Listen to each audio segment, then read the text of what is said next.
Assalamualaikum warahmatullahi wabarakatuh. Alhamdulillah rabbil alamin. Wassalatu wassalamu ala asyrafil anbiya wal mursalin sayyidina wa lana Muhammad wa ala alihi wa sahbihi wa barik wa sallim ajma'in.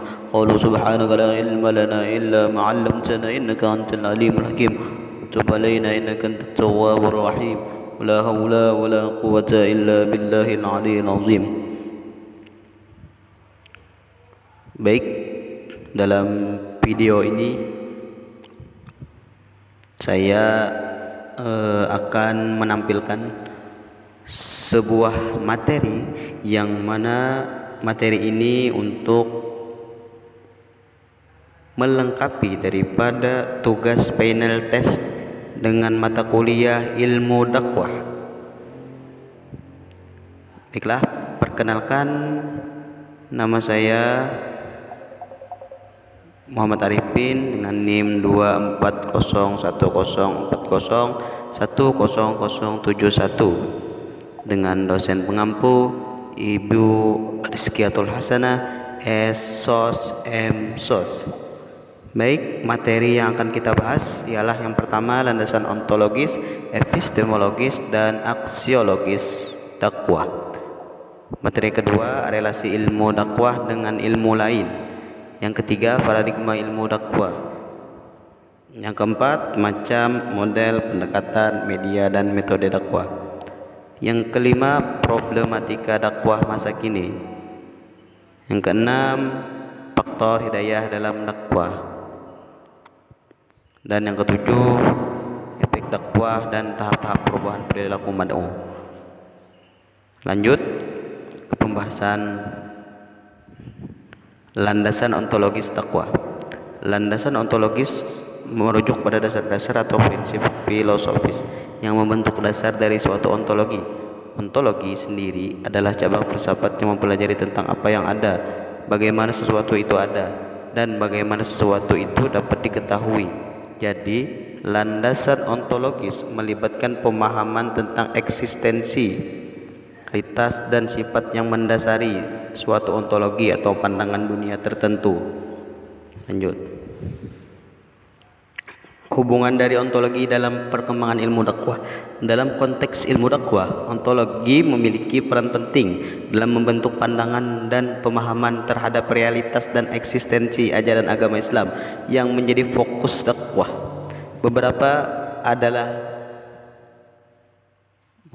Berikut adalah hubungan ontologi dalam perkembangan ilmu dakwah. Yang pertama, pandangan tentang realitas Islam. Yang kedua, eksistensi Tuhan dan dakwah. Yang ketiga, hakikat manusia dan tujuan hidup. Yang keempat, konteks realitas sosial dan kemanusiaan. Yang kelima, pandangan terhadap alam semesta. Dan yang terakhir, ontologi dan pemikiran keislaman. Selanjutnya ialah tujuan dari ontologi dalam perkembangan ilmu dakwah, yakni memahami hakikat dan eksistensi Tuhan. Yang kedua, analisis konsep. Yang ketiga, penafsiran Al-Quran. Yang keempat, pemahaman manusia dan alam. Dan yang terakhir, kaitan antara keberagaman agama. Oke, yang pertama, memahami hakikat dan eksistensi Tuhan. Maksudnya ialah pemahaman bahwasanya Allah itu Tuhan yang esa, yang mana Allah itu sang Khalik, sang pencipta, tiada duanya, yakni Allahu Qul huwallahu ahad. Katakanlah bahwasanya Allah itu esa. Oke, itu maksudnya memahami hakikat dan eksistensi Tuhan. Oke, yang kedua ialah memahami analisis konsep. Nah, dalam perkembangan ilmu dakwah, analisis konsep ini juga penting. Kenapa? Kita harus tahu atau kita harus menganalisa apa itu pengertian ilmu dakwah, apa saja metodenya, dan lain-lain sebagainya yang berkaitan dengan ilmu dakwah. Nah, yang ketiga ialah penafsiran Al-Quran. Nah, dari perkembangan ilmu dakwah juga kita harus bisa harus tahu bagaimana penafsiran Al-Quran itu. Karena apa? Penafsiran Al-Quran ini tidak boleh dijelaskan, tidak boleh dipaparkan oleh orang yang tidak tahu dengan ilmu tafsir Al-Quran. Nah, jadi dia harus tahu ilmunya. Nah, jadi ini tidak sembarangan. Yang keempat ialah pemahaman manusia dan alam. Nah, jadi kita harus memahami bagaimana manusia pada saat itu, bagaimana manusia yang di zaman modern. Nah, jadi kita harus memahami juga, dan kita harus memahami bagaimana alam sekarang, ya, dengan cara kita menyadarkan manusia bahwasanya kerusakan terjadi di mana-mana, dan itu akan berdampak atau kembali kepada diri kita. Nah, dan terakhir kaitan antara keberagaman agama. Nah, karena kan sekarang kan banyak agama, terutama di Indonesia itu ada 6 yang diyakini. Jadi kita ini pasti berkaitan dengan antara keberagaman agama. Kita harus bisa mempaskan atau menyelaraskan agar apa? Agar kita tidak menjadi orang yang rasis, atau kita harus toleransi kepada agama lain. Ya, mau tidak mau, karena negara Indonesia ini bukan negara Islam, tapi negara salam yang artinya kedamaian. Oke, lanjut. Landasan epistemologis dan aksiologis takwa. Landasan epistemologis takwa adalah cabang filsafat yang membahas tentang bagaimana seorang memperoleh pengetahuan dalam konteks takwa. Nah, jadi epistemologis ini ialah bagaimana seorang memperoleh pengetahuan dalam konteks takwa. Nah, kita harus tahu bagaimana nih caranya seseorang mengetahui ilmu pengetahuan ini. Nah, pengetahuan nih dari dakwah nih bagaimana caranya, misalkan dengan cara cerita. Nah, bahkan kan di Al-Quran kan banyak tuh cerita-cerita. Karena apa? Allah tahu bahwasanya bahwasanya manusia ini orangnya cepat bosan, maka dengan cerita. Nah, itu. Yang kedua, landasan aksiologis. Landasan aksiologis dakwah adalah teori tentang nilai yang menjadi landasan pengembangan dakwah. Aksiologi merupakan cabang filsafat yang mempelajari nilai-nilai atau norma-norma terhadap suatu ilmu. Nah, jadi kita harus, selain mempunyai ilmu, kita harus mempunyai nilai-nilai atau norma-norma terhadap suatu ilmu, yakni dengan bersifat yang baik, dengan cara menyelaraskan sifat kita dengan apa yang kita sampaikan. Nah, itu juga mempengaruhi dalam dakwah, agar audiens atau mad'u itu tidak salah paham. Kadang kan, beliau aja yang nyampaikan kayak gitu, menjalankan yang tidak diperbolehkan. Itu kan anggapannya seperti tidak membuat orang itu tertarik untuk menjalankannya. Oke, lanjut. Hubungan dari epistemologis dalam perkembangan ilmu dakwah. Epistemologis memiliki hubungan yang erat dengan perkembangan ilmu dakwah karena ia membantu menjelaskan bagaimana pengetahuan tentang dakwah diperoleh, dikembangkan, dan disampaikan. Dalam dakwah, sumber utama pengetahuan adalah wahyu Al-Quran dan hadis yang harus dipahami dengan benar, sementara akal dan pengalaman juga berperan dalam menafsirkan pesan agama sesuai konteks sosial dan budaya. Nah, jadi kan pedoman kita ialah Al-Quran dan hadis, dan itu termasuk daripada hubungannya ada dengan dakwah. Karena apa? Dalam dakwah kita sering menyebutkan daripada ayat Al-Quran, hadis Nabi. Nah, yang harus dipahami dengan benar itu tuh harus dipahami betul-betul, tidak sembarang orang. Dan akal pun itu menjadi termasuk daripada dakwah juga. Dengan apa? Dengan rasionalnya. Tetapi pakailah rasional untuk yang sesuai, yang bisa dirasionalkan. seperti itu. Dan pengalaman juga berperan dalam menafsirkan pesan agama sesuai konteks sosial dan budaya. Nah, jadi pengalaman itu termasuk hal yang penting juga.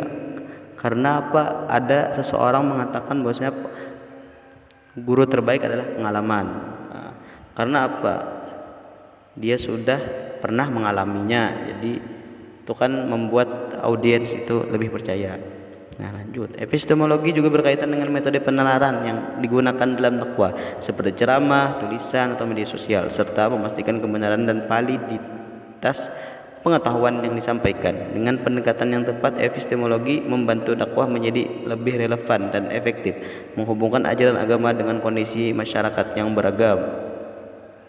Lanjut, tujuan dari epistemologis dalam perkembangan ilmu dakwah, yakni pemahaman tentang sumber pengetahuan, metode penelitian dakwah, validitas dan keabsahan pengetahuan, perkembangan pengetahuan dakwah, dan pemahaman tentang proses ijtihad. Nah, jadi daripada tujuan epistemologis dalam perkembangan ilmu dakwah ini ialah pemahaman. Jadi harus paham tentang sumber pengetahuan. Ini sumbernya dari mana pengetahuan ini? Ya, misalkan ini didapatnya dari guru ini, ijazahnya dari sini. Itu kan termasuk dari sumber daripada pengetahuannya. Dan ini dalilnya mana? Ada di Quran atau tidak? Kalau tidak ada dikumpulkan di hadis. Kalau tidak ada juga ijma' para ulama. Nah, dan selanjutnya. Yang kedua, metode penelitian dakwah. Nah, jadi ketika penelitian dakwah ini harus ada metodenya. Yang mana metodenya itu mampu kita jalankan dan itu sesuai dengan apa yang kita dakwahi. Selanjutnya ialah validitas dan keabsahan pengetahuan. Jadi validitas dan keabsahan pengetahuan itu ialah kita memvalidasi ataupun meneliti bahwasanya ini benar atau tidak. Nah, kita harus tahu apakah ini absah. Nah, seperti itu. Dan selanjutnya lah perkembangan pengetahuan dakwah. Nah, jadi kita perkembangan pengetahuan dakwah ini kan semakin lama kan semakin bertambahnya waktu, zaman, pasti ada hal-hal yang baru. Nah, jadi kita harus mengetahui pengetahuan apa-apa saja yang baru ini. Nah, jadi harus berkembang dengan cara menginovasikannya. Misalkan dulu kan tidak ada sosial media, sekarang kita bisa membagikan ceramah-ceramah lewat sosial media, yang mana itu kita validitas dulu apakah betul atau tidak. Dan selanjutnya pemahaman tentang proses ijtihad. Nah, kita harus paham tentang proses ijtihad, bagaimana proses ijtihad, bagaimana caranya kita mencari suatu solusi daripada perkara yang ada di masa kini. Ya, yang paling terpenting ialah kita harus menghargai daripada pendapat orang lain. Selanjutnya ialah hubungan dari aksiologis dalam perkembangan ilmu dakwah. Aksiologi yang mempelajari nilai-nilai dan tujuan dari pengetahuan berhubungan erat dengan perkembangan ilmu dakwah karena membantu mengarahkan tujuan dakwah dalam masyarakat. Aksiologi dalam dakwah memastikan bahwa pesan yang disampaikan memiliki nilai moral dan etika yang baik, serta memperhatikan tujuan akhir dakwah, yaitu kebaikan dan kesejahteraan umat. Dengan memahami nilai-nilai yang ingin dicapai, dakwah dapat diarahkan untuk meningkatkan kualitas spiritual dan sosial masyarakat, serta memberikan manfaat yang nyata bagi kehidupan umat manusia. Selanjutnya ialah tujuan dari aksiologis dalam perkembangan ilmu dakwah, yakni pemahaman nilai-nilai agama. Selanjutnya pembentukan karakter, selanjutnya etika berdakwah, selanjutnya pembimbing dalam pengambilan keputusan, selanjutnya ialah pengukuran keberhasilan dakwah. Jadi aksi daripada perkembangan ilmu dakwah ialah pemahaman nilai-nilai agama. Nah, kita harus paham apa-apa saja sih nilai-nilai agama yang bisa kita jalankan pada kehidupan kita sehari-hari, terutama dalam kehidupan kita yang modern sekarang. Selanjutnya ialah pembentukan karakter. Nah, jadi ini juga hal yang mana bisa membentuk karakter seseorang. Ya, pastinya dalam ilmu dakwah ini membentuk karakter seseorang menjadi lebih baik. Nah, selanjutnya adalah etika berdakwah. Nah, jadi kita ketika berdakwah harus beretika. Bagaimana caranya kita bisa meyakinkan audiens dengan apa yang kita sampaikan, akan tetapi kita tidak punya etika. Nah, karena apa? Al adabu fauqa ilmi. Nah, jadi adab itu di atas daripada ilmu. Tapi banyak orang yang punya ilmu tapi tidak beradab, itu sangat disayangkan. Oke. Selanjutnya lah pembimbing dalam mengambil keputusan. Nah, jadi aksi daripada pengembangan ilmu dakwah ini adalah pembimbing dalam pengambilan keputusan, karena seorang dai itu harus bisa membimbing dan harus berani mengambil keputusan. Karena apa? Dia sudah dipercayai oleh orang lain. Selanjutnya adalah pengukuran keberhasilan dakwah. Nah, ini ialah pengukuran keberhasilan. Nah, mengukur apakah ini berhasil atau tidak. Apabila berhasil bisa dijalankan. Selanjutnya apabila tidak maka harus direvisi. Ini apa yang kurangnya, apa saja kurangnya. Nah, ya tuh lanjut. Relasi ilmu dakwah dengan ilmu lain. Ilmu dakwah adalah disiplin ilmu yang berfokus pada penyebaran ajaran Islam untuk menyampaikan pesan dengan efektif. Dakwah memerlukan bantuan dari berbagai ilmu lainnya. Ilmu dakwah tidak berdiri sendiri, melainkan memerlukan dukungan dari berbagai disiplin ilmu lainnya untuk mencapai efektivitas maksimal. Selanjutnya signifikansi ilmu dakwah. Ilmu dakwah merupakan bidang yang fokus pada penyebaran dan pengajaran ajaran Islam kepada masyarakat. Pentingnya ilmu dakwah terletak pada kemampuannya untuk menyampaikan pesan Islam secara efektif, membentuk karakter dan mengarahkan perilaku umat sesuai dengan tuntunan agama. Lanjut, ialah relasi ilmu dakwah dengan ilmu lainnya. Yang pertama, ilmu dakwah dengan ilmu keislaman. Itu pastinya, karena berdakwah itu pasti kita menyampaikan daripada keislaman. Entah itu kita menyampaikan tentang fikih, tentang hukum-hukum, yang mana halal, mana yang haram, mana yang mubah, yang mana yang makruh, dan lain sebagainya. Ilmu dakwah dengan ilmu sains sosial. Nah, kita harus mempunyai ilmu sains sosial. Karena apa? Kita harus mempunyai ilmu itu juga. Karena kan kita di dunia ini tidak hanya ilmu agama yang diperlukan, tetapi ilmu lainnya juga harus kita miliki, dan ilmu dakwah dengan ilmu metodologi sains. Selanjutnya adalah paradigma ilmu dakwah atau sudut pandang daripada ilmu dakwah. Paradigma ilmu dakwah adalah cara pandang atau pendekatan dasar yang digunakan untuk memahami dan mengkaji proses penyebaran ajaran Islam. Ini melibatkan penggunaan konsep, teori, dan metode yang terstruktur dalam memahami bagaimana dakwah dapat dilakukan secara efektif.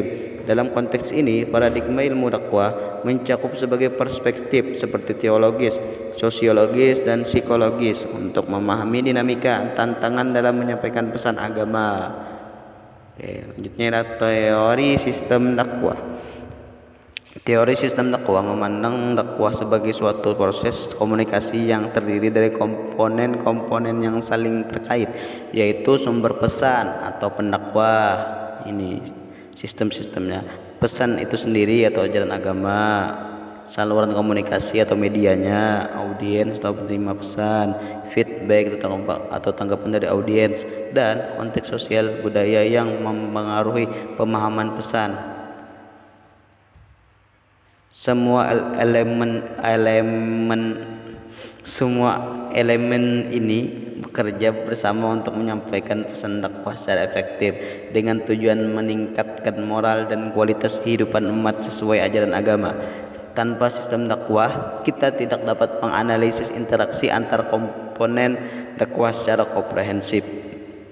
Lanjut, teori proses dakwah. Teori proses dakwah menjelaskan dakwah sebagai rangkaian langkah yang terstruktur, mulai dari perencanaan pesan, penyampaian melalui berbagai saluran komunikasi, interaksi dengan audiens, hingga evaluasi dampaknya. Proses ini bertujuan agar pesan agama dapat diterima dengan baik dan memberikan perubahan positif pada pemahaman serta perilaku audiens atau mad'unya. Selanjutnya ialah macam-macam dakwah. Macam-macam dakwah dibedakan melalui cara penyampaiannya.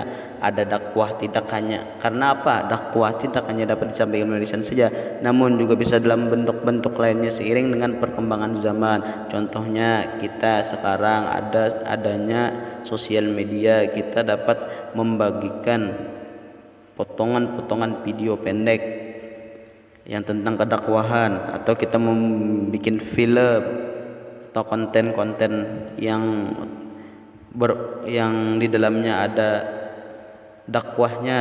Kan tetapi potongan-potongan itu harus kita selidiki dulu apakah ini betul atau tidak. Jangan sampai kita menjadi orang yang namimah atau mengadu domba antara ulama satu dan ulama lainnya. Jangan sampai. Oke. Lanjut. Model dakwah. Ada beberapa model dakwah yang dapat digunakan untuk mencapai tujuan penyebaran agama Islam. Yang pertama, model dakwah kultural.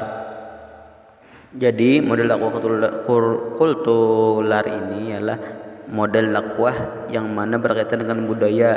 Nah, misalkan ada madihin terdapat pesan-pesan keagamaan dalamnya. Nah, itu termasuk daripada model dakwah kultural. Selanjutnya model dakwah intelektual. Model dakwah intelektual ini menggunakan akal budi atau kebijaksanaan atau hikmah. Nah, jadi ini menyampaikannya secara bijaksana, secara lemah lembut, secara hikmah.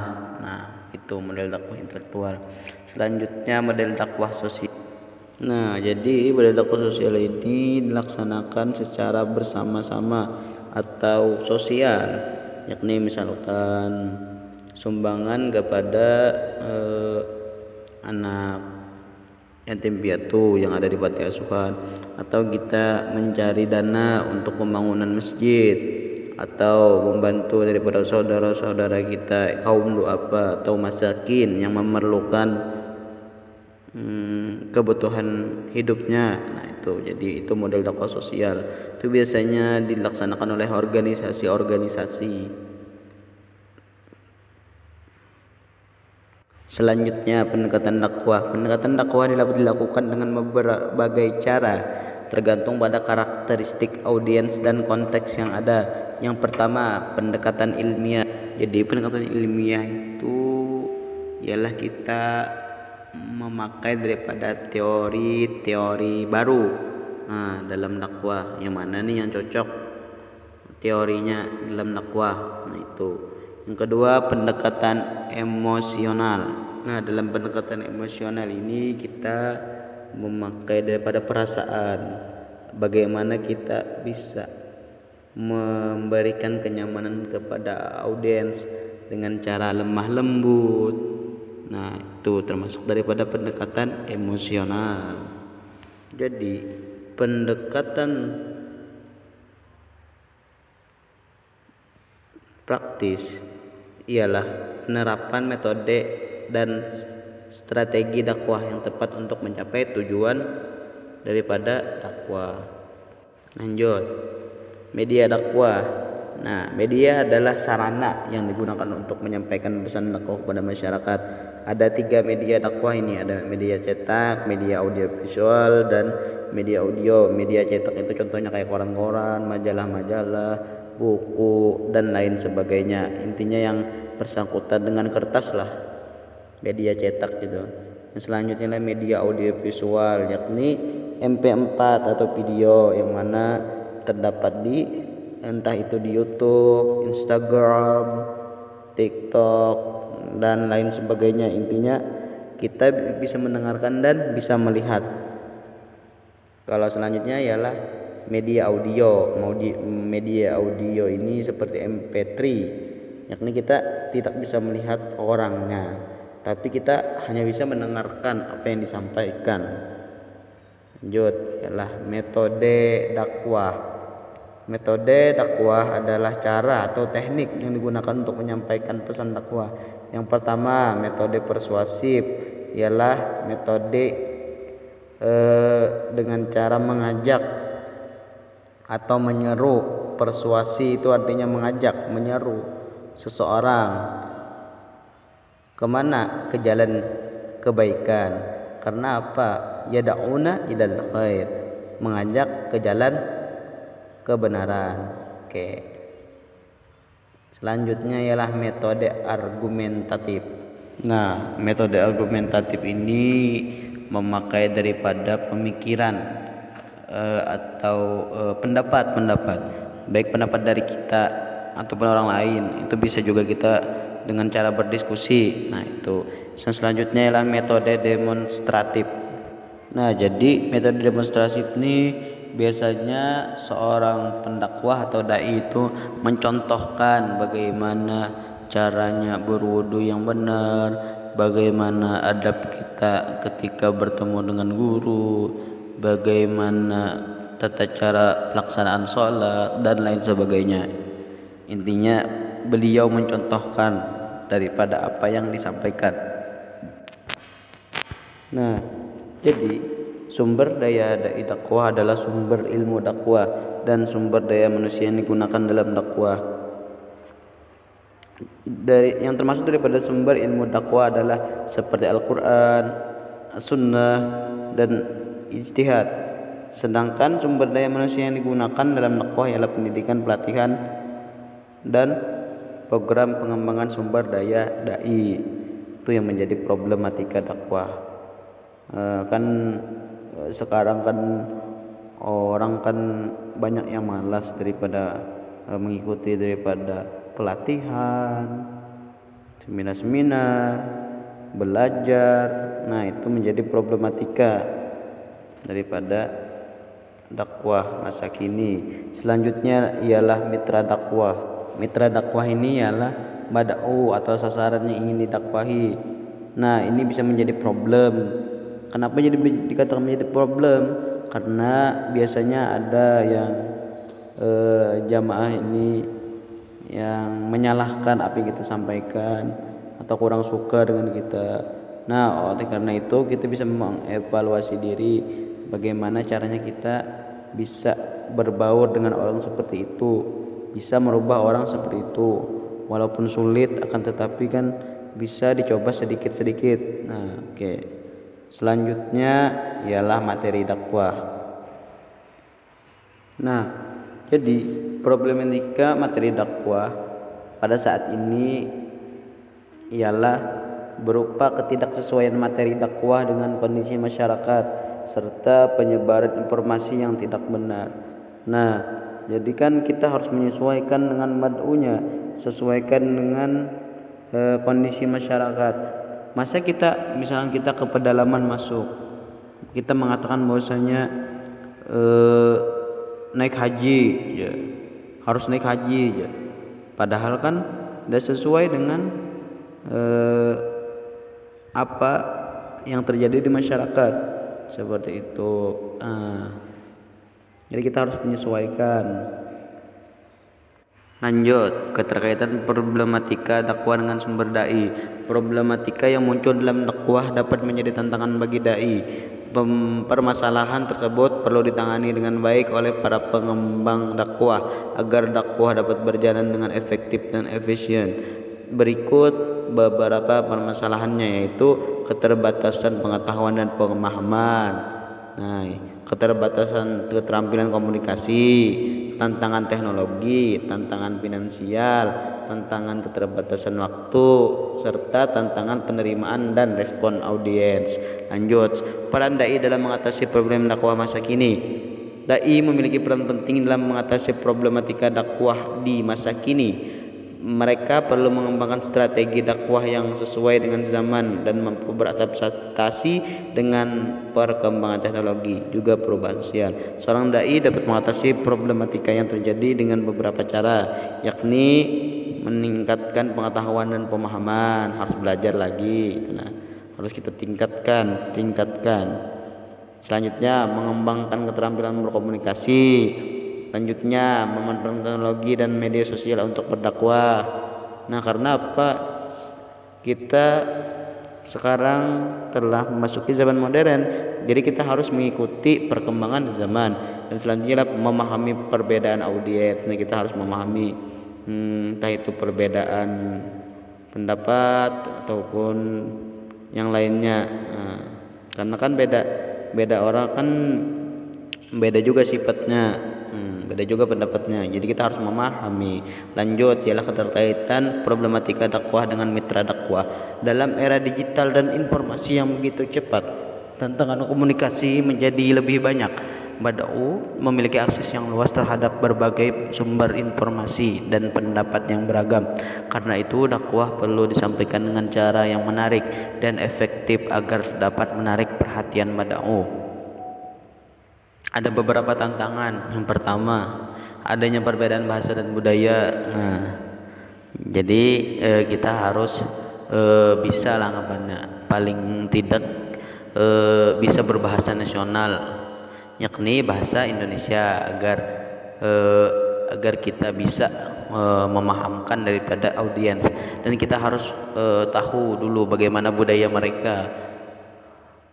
Kan belum tentu kan kata-kata kita yang sering keras bagi kita itu lembut, itu bisa jadi bagi mereka itu keras gitu. Karena kan beda budaya mereka seperti itu. Nah, yang kedua, gangguan komunikasi. Nah, biasanya ini di pedalaman biasanya. Tantangan teknologi. Nah, selanjutnya emosi dan sikap pendengar. Ini biasanya pendengar problemnya tuh biasanya di pendengar, kadang ribut atau menjadi emosi. Nah, itu selanjutnya ialah informasi yang berlebihan. Ini bahaya, ini informasi yang dilebih-lebihkan, padahal kan tidak sampai yang berlebih-lebihan, tapi dilebih-lebihkan, itu sangat berbahaya.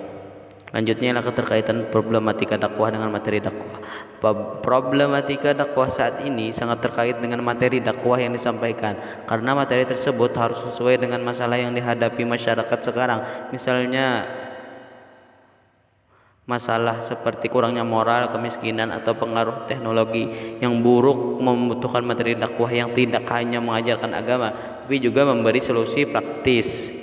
Materi dakwah harus bisa menjawab masalah sosial seperti keadilan, persatuan, dan bagaimana menggunakan teknologi dengan baik agar bisa memberikan manfaat nyata bagi masyarakat. Nah, oke. Selanjutnya ialah faktor hidayah dalam dakwah. Ialah ada pengertian dan macam-macam hidayah dalam berbagai kasus konversi agama, dan hidayah dan ikhtiar dakwah. Lanjut. Pengertian dakwah. Pengertian hidayah.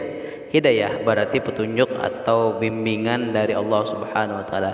Kata hudan berarti petunjuk, adalah lawan dari kata dolal yang berarti kesesatan. Secara etimologi, hidayah adalah penjelasan dan petunjuk jalan yang akan menyampaikan seseorang kepada tujuan sehingga meraih kemenangan di sisi Allah Subhanahu wa taala. Hidayah juga bermakna bimbingan, keterangan, dan kebenaran. Lanjut, macam-macam hidayah. Hidayah dibagi menjadi 3. Yang pertama, hidayah ilham, yakni petunjuk yang berupa insting bawaan manusia sejak lahir. Ini adalah kemampuan alami yang dimiliki manusia untuk merasakan atau memahami sesuatu tanpa melalui proses berpikir atau pembelajaran. Yang kedua, hidayah hawashi adalah petunjuk yang diberikan melalui alat indera yang dimiliki manusia. Yang ketiga, hidayah akli, petunjuk yang keterkaitan dengan akal atau kemampuan berpikir dan memahami sesuatu. Yang terakhir, hidayah din atau petunjuk agama, merupakan petunjuk yang datang langsung dari wahyu Allah yang disampaikan melalui Al-Quran dan juga dari hadis Nabi Sallallahu Alaihi Wasallam. Selanjutnya lah hidayah dalam berbagai kasus konversi agama. Hidayah dalam konversi agama, khususnya seorang yang berpindah ke agama Islam, bisa datang dalam bentuk apapun. Misalnya seorang bisa merasa tertarik pada Islam setelah mengenalnya lebih dalam lewat pertemuan dengan umat muslim, membaca buku, atau berdiskusi tentang agama. Ada juga yang merasakan hidayah setelah menghadapi kesulitan hidup yang membuatnya mencari ketenangan dan akhirnya menemukan jawaban dalam Islam. Bagi yang baru masuk Islam, hidayah berperan penting dalam memperkuat iman dan pemahaman agama mereka, seperti melalui belajar lebih dalam tentang Al-Quran, hadis, dan menjalani hidup sesuai dengan ajaran Islam. Terkadang hidayah juga muncul sebagai panggilan untuk kembali ke jalan yang benar, baik bagi mereka yang sebelumnya meninggalkan Islam atau merasa tersesat. Pada dasarnya hidayah adalah petunjuk dari Allah yang bisa datang kapan saja, membimbing seseorang menuju kebenaran, baik itu dalam mencari agama yang tepat ataupun dalam memperbaiki iman seseorang yang sudah menganut agama. Selanjutnya, hidayah dan ikhtiar dakwah. Hidayah dan ikhtiar dakwah saling terkait dalam menyebarkan ajaran Islam. Hidayah adalah petunjuk atau bimbingan dari Allah Subhanahu wa taala untuk seseorang agar bisa memahami dan menerima kebenaran, baik itu dalam menerima Islam maupun memperkuat iman. Sementara ikhtiar dakwah adalah usaha atau upaya manusia untuk menyampaikan pesan Islam kepada orang lain dengan cara yang baik dan penuh kesabaran. Meskipun ikhtiar dakwah penting, hasil akhirnya tetap bergantung pada hidayah dari Allah, karena hanya Dia yang bisa membimbing hati seseorang untuk menerima kebenaran. Dakwah berperan untuk menyampaikan informasi yang memperkenalkan Islam kepada orang lain, sementara hidayah dari Allah yang akan membuka hati mereka untuk menerima Islam. Jadi meskipun ikhtiar dakwah sangat penting, hidayah tetaplah anugerah yang hanya Allah yang menentukan. Jadi intinya dari Allah juga yang paling utama. Selanjutnya ialah efek dakwah dan tahap-tahap perubahan perilaku mad'u. Ada persuasi dakwah, tahap perubahan perilaku, dan evaluasi efek dakwah. Pengertian persuasif dakwah. Persuasif diambil dari bahasa Latin persuasio yang memiliki kata kerja persuader yang berarti membujuk, mengajak, merayu. Proses persuasif dakwah bertujuan untuk mengubah sikap, pendapat, dan perilaku manusia sebagai sasaran dakwah ke arah yang lebih baik. Akibat yang ditimbulkan dari kegiatan persuasi dakwah adalah usaha mengajak orang lain menerima Islam dengan cara yang baik, penuh kasih, dan tidak memaksa. Karena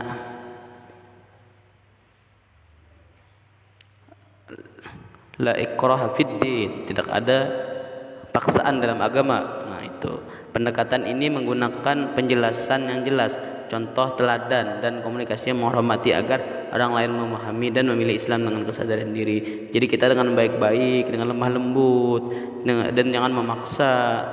Karena apa? Hidayah itu ya ikhtiarnya lah kita jelaskan dengan ini. Akan tetapi bahwasanya hidayah itu datangnya daripada Allah Subhanahu wa taala. Lanjut, tahapan perubahan pada efek dakwah. Efek atau pengaruh merupakan perubahan pengetahuan, perasaan, dan perilaku yang dialami oleh objek dakwah sebelum dan sesudah menerima pesan dakwah. Dengan kata lain, efek merupakan penguatan keyakinan pada pengetahuan, sikap, dan tindakan seseorang sebagai akibat dari pesan dakwah yang diterima. Efek dakwah terdiri dari 3 jenis, yaitu efek kognitif, efek afektif, dan efek behavioral. Efek kognitif apabila dai berhasil membuat mad'u memahami suatu pesan dakwah hingga menjadi suatu informasi atau pengetahuan bagi mad'u. Nah, jadi efek kognitif ini berhasil daripada mad'u ini paham daripada pesan dakwah, dan itu bisa dia sampaikan lagi kepada orang lain dan menjadi pengetahuan bagi si mad'u. Kalau efek afektif, apabila pesan yang disampaikan sudah dapat mempengaruhi perasaan atau emosi mad'u. Nah, ini biasanya dapat bisa mempengaruhi perasaan, misalkan dengan cara kita mengingatkan bahwasanya kita sebagai manusia banyak salah ini sampai dia itu menangis, mengekspresikannya itu. Seperti itu. Lanjutnya behavioral. Apabila pesan yang disampaikan dai tidak hanya menambah pengetahuan atau mengubah perasaan mad'u, tetapi efek ini merujuk pada perubahan perilaku seseorang setelah mendengarkan pesan yang disampaikan. Nah, jadi itulah daripada tahapan-tahapan perubahan pada efek dakwah. Yang terakhir, evaluasi efek dakwah mencakup penilai terhadap dampak atau perubahan yang terjadi sebagai hasil dari kegiatan dakwah, yang dimana dapat dijadikan pengukuran sejauh mana pesan agama yang disampaikan berhasil mempengaruhi pemahaman, sikap, dan perilaku mad'u. Proses evaluasi ini membantu dai dan pihak yang terkait untuk mengevaluasi keberhasilan dakwah. Evaluasi efek dakwah melibatkan beberapa aspek seperti perubahan pengetahuan, perubahan perilaku atau sikap, partisipasi dalam kegiatan keagamaan, pengaruh sosial, umpan balik masyarakat, penggunaan media dan kualitas komunikasi. Ya, terima kasih. Baik, itu saja yang dapat saya sampaikan. Mohon maaf atas segala kesalahan, kurang dan lebihnya mohon dimaafkan. Wabillahi taufiq wal hidayah wa ridha wal inayah. Allahumma muwafiq ila aqwamit thariq. Wassalamualaikum warahmatullahi wabarakatuh.